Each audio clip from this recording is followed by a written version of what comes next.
पुण्यातील ring road आणि महामार्गांना अजित पवारांचं नाव द्या अशी मागणी आमदार रोहित पवारांनी केंद्रीय मंत्री नितीन गडकरी यांच्याकडे केली आहे। पुण्यातील रिंग रोड, तळेगाव चाकण, शिक्रापूर उन्नत महामार्ग, पुणे शिरूर उन्नत महामार्गाला अजित पवारांचं नाव द्या अशी मागणी गडकरींची भेट घेऊन रोहित पवार यांनी केली आहे।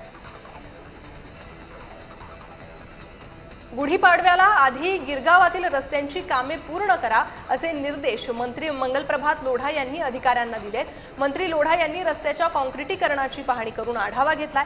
कामं सुरू असलेल्या रस्त्यांवर सकाळी 8 ते 10 वाजेपर्यंत अवजड वाहनांना बंदी घालण्याच्या सूचनाही दिल्या आहेत। विरोधकांना हलक्यात घेऊन हवेत राहू नका, विधिमंडळात दांडी मारणाऱ्या आमदारांचे रवींद्र चव्हाणांनी कान टोचले। त्यापुढे गैरहजर राहताना पक्षाला लेखी कारण द्यावं, लागणार नाही तर संसदीय कामकाज मंत्री कार्यवाही करणार अशी आक्रमक भूमिका भाजप आमदार आणि मंत्र्यांच्या विधिमंडळातील गैरहजेरीवरून रवींद्र चव्हाणांनी घेतली आहे।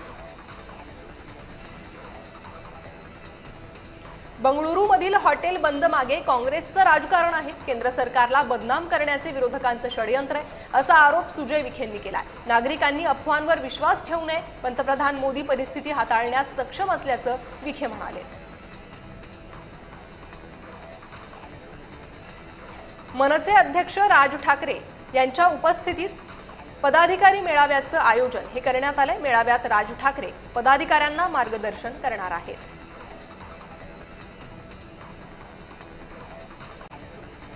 मुख्यमंत्री देवेंद्र फडणवीस आज दिल्ली दौऱ्यावर आहे। दिल्लीत केंद्रीय निवडणूक संचलन समितीची बैठक होणार आहे। पश्चिम बंगाल, तमिळनाडू, केरळ, आसाम आणि पुदुच्चेरीमध्ये पुढील 2 महिन्यात निवडणुका आहेत। त्याच्या पार्श्वभूमीवर दिल्लीत खलबत होत आहे।